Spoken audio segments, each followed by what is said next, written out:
Hello दोस्तों, कैसे हैं आप सब। स्वागत है आपके पास फिर से। दोस्तों, आप सब लोग आज पीछे मेरे एक बोर्ड देख रहे होंगे, ये व्हाइट बोर्ड है।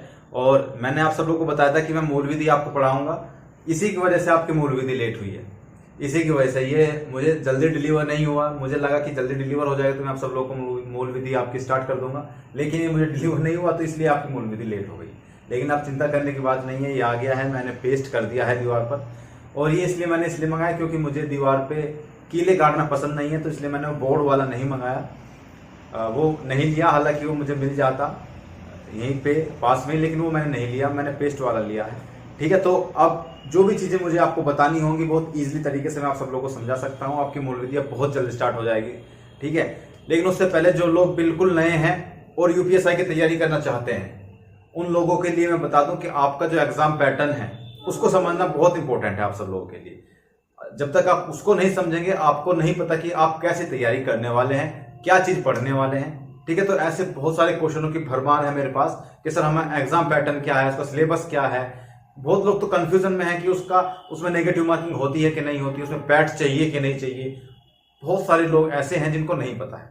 हालांकि मैं जानता हूं आप में से बहुत सारे लोग इसमें जानते होंगे, लेकिन फिर भी आप सुन लीजिएगा, क्योंकि इस बीच में आपको बहुत सारी चीजें ऐसी पता चलेंगी जो शायद आपको नहीं पता होगी। ठीक है, तो चलिए स्टार्ट करते हैं बिना किसी देरी के। सबसे पहले तो मैं बता दूं आपको यूपीएसआई 2023 एग्जाम पैटर्न क्या है। आपका 4 इसमें सब्जेक्ट होते हैं। ठीक है, 4 सब्जेक्ट जो Hindi, maths, reasoning, GK, GS और एक और चीज क्या, मौलविदी। ठीक है, जो सबसे ज्यादा इंपॉर्टेंट आप सब लोगों को बहुत हार्ड लग रही है। और एक बात और मैं बता दूं कि जो आईपीसी सीआरपीसी जो चेंज हुई है, बहुत तो कंफ्यूजन में है कि आईपीसी सीआरपीसी चेंज हुई है तो हमें मौलविदी पढ़नी चाहिए कि नहीं पढ़नी चाहिए।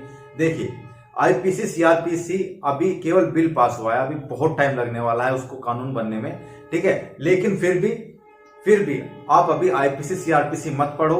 उसके अलावा जो भी चीजें हैं वो चीजें पढ़ो। ठीक है, और वो चीजें कंठस्थ कर लो। आईपीसी सीआरपीसी हम बाद में पढ़ लेंगे यार। ठीक है, जब एग्जाम का टाइम नजदीक आएगा हम तब पढ़ लेंगे। सिंपल, आप आईपीसी सीआरपीसी नहीं पढ़ना है तो हिंदी, मैथ, रीजनिंग और जीके, जीएस और मौलविदी, हर सब्जेक्ट के 40 क्वेश्चन आते हैं। 40 क्वेश्चन आते हैं तो टोटल कितने हो गए, 160 क्वेश्चन हो गए। और हर क्वेश्चन 2.5 नंबर का होता है, यानी कि टोटल जो मार्क्स हो गए हमारे हो गए 400। 160 क्वेश्चन है, टोटल मार्क्स कितने हो गए, 400। अब इसमें आ जाते हैं नेगेटिव मार्किंग में। तो क्या नेगेटिव मार्किंग इसमें होती है? बिल्कुल भी नहीं। देखिए, इसमें नेगेटिव मार्किंग नहीं होती है। क्या पैट इसके लिए जरूरी है? पैट क्वालिफाई होंगे तभी हम एग्जाम दे पाएंगे? बिल्कुल नहीं, पैट भी इसके लिए जरूरी नहीं है। तो ना नेगेटिव मार्किंग है ना पैट है, क्योंकि बहुत सारे लोगों को तो ये कंफ्यूजन था कि सर नेगेटिव मार्किंग होगी कि नहीं होगी। आगे मैं बताता हूं आपको। तो चलो चीजें मैंने आप सब लोग को बता दी। ठीक है, अब जो आप सबके दिमाग में घुसी रहती हैं बातें कि सर हम एग्जाम कैसे पास कर पाएंगे, तो मैं बता दूं आपकी राह में, आपके सिलेक्शन की राह में कौन कौन सी आपकी बाधा आती हैं, और उन बाधाओं का सोल्यूशन भी मैं आपको बताऊंगा कि इस बाधा का सोल्यूशन ये है, इस हर्डल को आप ऐसे पास कर सकते हैं। ये सारी चीजें मैं आपको बताऊंगा। जो सबसे बड़ी बाधा है आपकी, सबसे लास्ट वाला पॉइंट सबसे पहले लेता हूं, और वही सबसे इंपॉर्टेंट भी है कि थोड़ी देर पढ़ते हैं और बोर हो जाते हैं। थोड़ी देर पढ़ने के बाद ही हम बोर हो जाते हैं। देखिए, मैं आप सब लोग को बता दूं, सबसे पहले तो आप अपनी बैठने की क्षमता को बढ़ाएं, आप अपनी सिटिंग कैपेसिटी को बढ़ाएं। जब आप पढ़ने बैठते हैं, आप एक घंटा बैठ गए पढ़ने के लिए, तो उसमें से आप बीच बीच में भी 3-4 बार उठ जाते हैं। कभी हम पानी पीने के लिए उठ गए, कभी खाने के लिए उठ गए, कभी हमने मोबाइल चला लिया। आप अपनी बैठने की कैपेसिटी को बढ़ाओ सबसे पहले, तो आप तब बोर नहीं होगे। दूसरी बात, आप अपने दिमाग में ये डाल लो कि यही एग्जाम है। देखिए, अगर आपको कंधे पे सितारे चाहिए ना और सर पे पी कैप चाहिए, तो केवल और केवल यही ड्रीम तुम्हें रखना होगा अपने माइंड में कि हमें सिर्फ सितारे चाहिए, हमें सितारों की चमक चाहिए। तभी आपका मन लगेगा उसमें, पढ़ाई में। जब तक आपके दिमाग में ये चीज नहीं होगी ना, जब तक आपके जहन में ये चीज नहीं होगी, आप पढ़ नहीं पाएंगे दोस्त, ये मैं बता रहा हूं।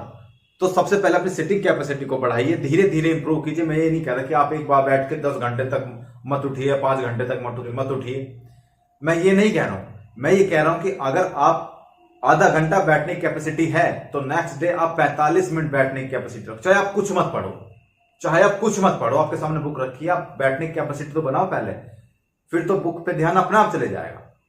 ठीक है, तो फोकस करिए अपनी बुक्स पर, आप फिर बोर नहीं होंगे। सिंपल सी बात है। ये इसका सॉल्यूशन आपके पास खुद है। ये जो हर्डल मैंने लिख रखी है ना, इनके सबके सॉल्यूशन आपके पास है, बस आप उन सॉल्यूशन को अपनाना नहीं चाहते हैं। अगर उन सॉल्यूशन को अपना लोगे तो सारी हर्डल अलग हो जाएंगी और आपका सिलेक्शन आपके जेब में होगा। ठीक है, पहला तो ये हो गया। दूसरा हो गया सेक्शनल क्वालिफाई। देखिए, सेक्शनल क्वालिफाई करना इसमें बहुत जरूरी है और वही बंदा पास होता है जो सेक्शनल क्वालिफाई कर जाता है।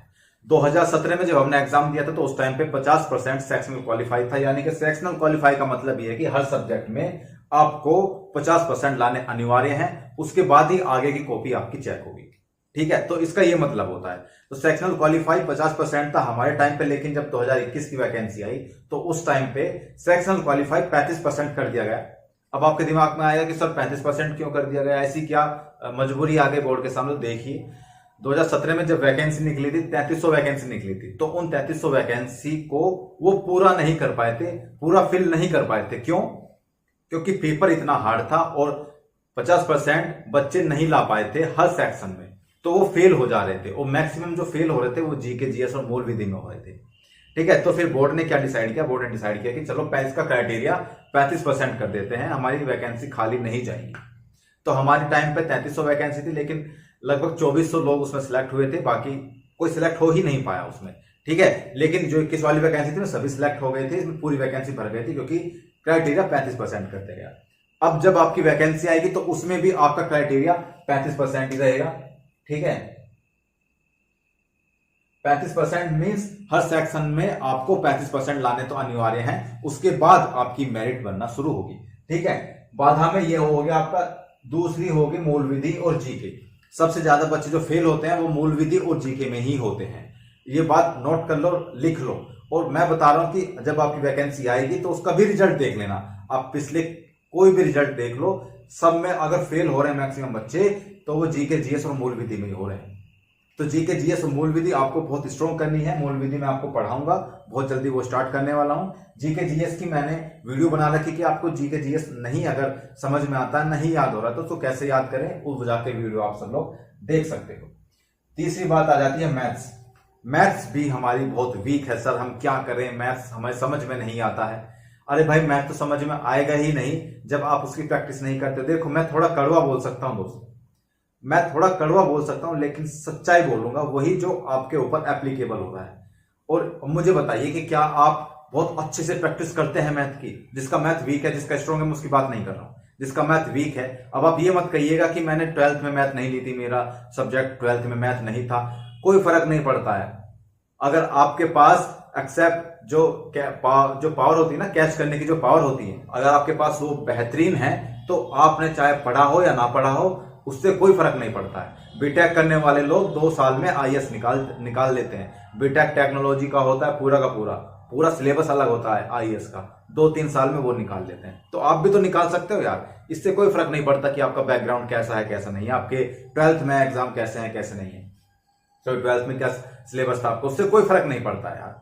ठीक है, तो मैथ्स अगर आपको स्ट्रॉन्ग करना है अपना, तो सबसे ज्यादा प्रैक्टिस करो, बेहतरीन से बेहतरीन प्रैक्टिस करो, और फिर देखो आपका मैथ कैसे स्ट्रॉन्ग हो जाता है। ठीक है, मैं जल्दी जल्दी बता रहा हूं ताकि आपको वीडियो लंबा ना बने और आपको तुम्हें बोरिंग ना होगा।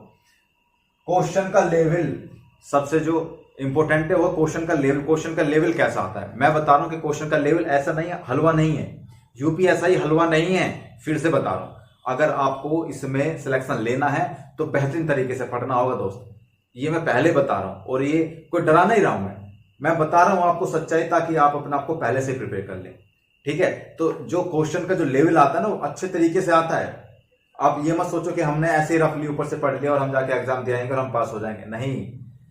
कोई तो लोग तो ये सोच रहे हैं नोटिफिकेशन आने के बाद हम तैयारी शुरू करेंगे, 2-3 महीने के बाद एग्जाम हो जाएगा, फिर 2-3 महीने में आप सोच रहे हो कि आप यूपीएसआई का सिलेबस अच्छे से कर लोगे, आप पास हो जाओगे। इम्पॉसिबल है, मैं लिख के दे सकता हूं, 2-3 महीने में आप नहीं पास कर पाओगे।